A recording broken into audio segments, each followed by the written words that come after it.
And I have nothing else to do when I'm up at like 6 or 7 in the morning, so I may as well stream until like 4 or whatever.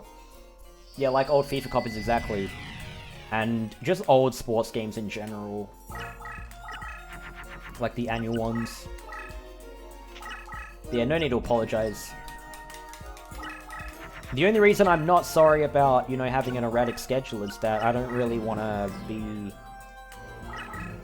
like, feeling too sorry for myself. Because my sleep's off. I'd rather just make the best out of whatever situation it is, rather than just being, like, overly apologetic. Oh, nice.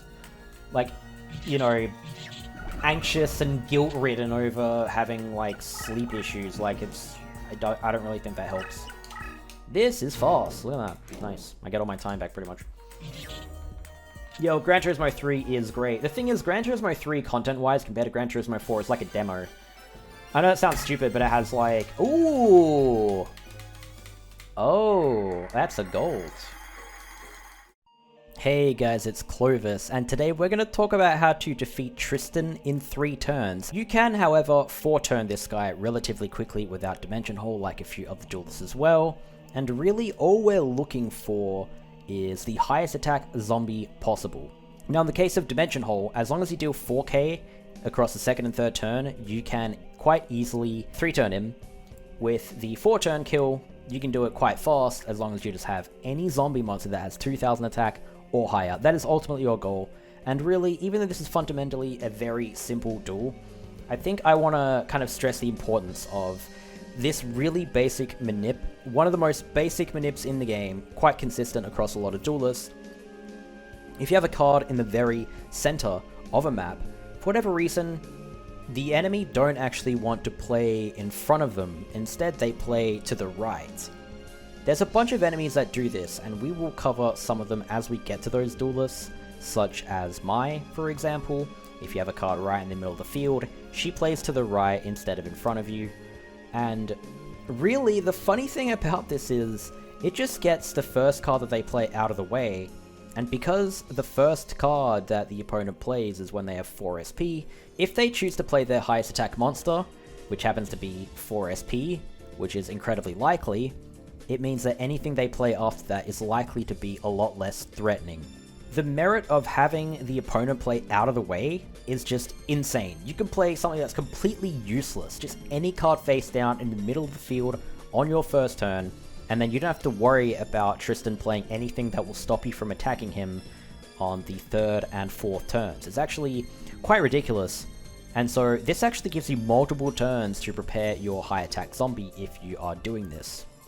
Now again, quickly, to polish up on the Dimensional strategy, if we consider leaving Dimensional in the middle of the field, which it just seems like the natural move to do anyway. Basically, you move forward, you play Dimension Hole forward, and you move that forward. It just makes sense because you're trying to get to the opponent's side of the field.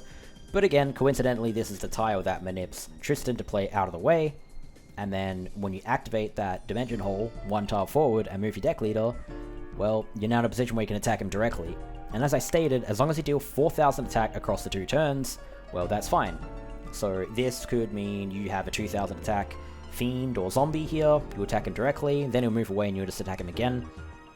However, it's also possible you might need a fuse if you don't have that damage, and do 3 attacks across 2 turns. So for example, I can attack him directly with a zombie warrior, and on the next turn I can attack him with a zombie warrior, then fuse something like a plant over my zombie warrior to attack him a 3rd time with a pumpkin, and that will deal the lethal damage.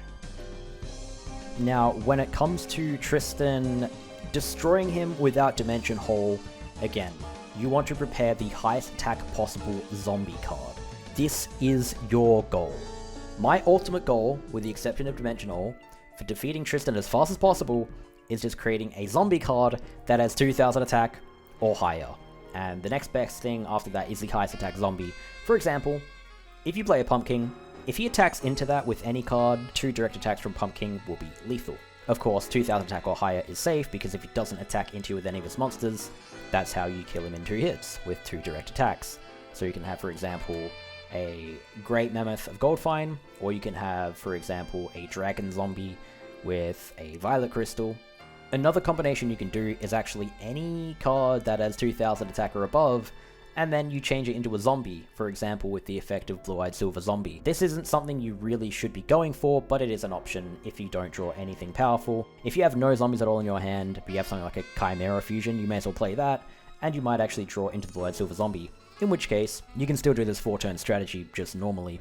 There is a lot to analyze here, but again, it's simple duel where really the best possible option, and the simplest I can put it, is to have the highest attack possible zombie card on the wasteland tile, the center wasteland tile, as fast as possible. And of course, the only other exception to this is the Dimensional, which I broke down quite simply. You really just leapfrog with Dimensional and attack him directly, and attack him directly again, and if that didn't do the trick, play another card and attack him directly a third time, and that should do the trick. It's really unfortunate if you don't have the damage to lethal this guy within 4 turns, and it is possible, but again, in a speedrun, he's the second guy. If you start on this side, it's not really a big deal, and really, if there's one duel that you can really just abuse and bully a lot and just go into him all the time until you really fully understand it, it's this guy.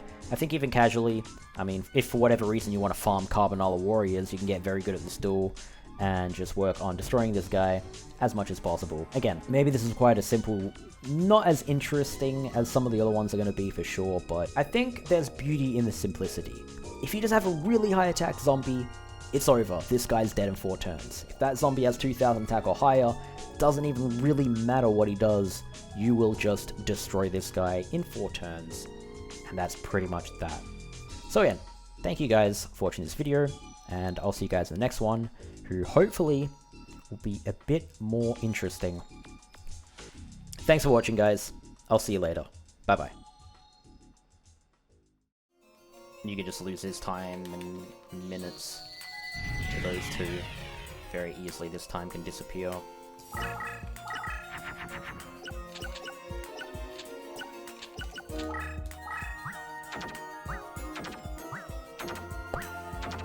I have nothing in my hand, so I basically have to draw like a good card. Good set of cards. If there was anything I should have kept there at all, it would have been the Soggy. But then I'd still have no SP here anyway. Pretty much to play anything else. Oh my god.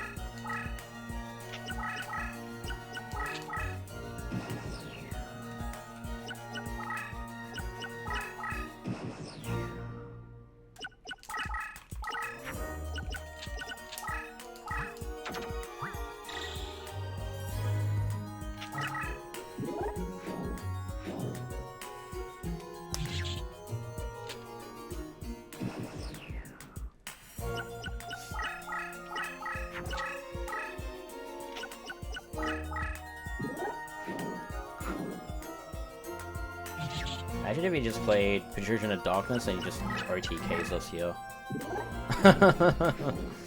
Alright, cool.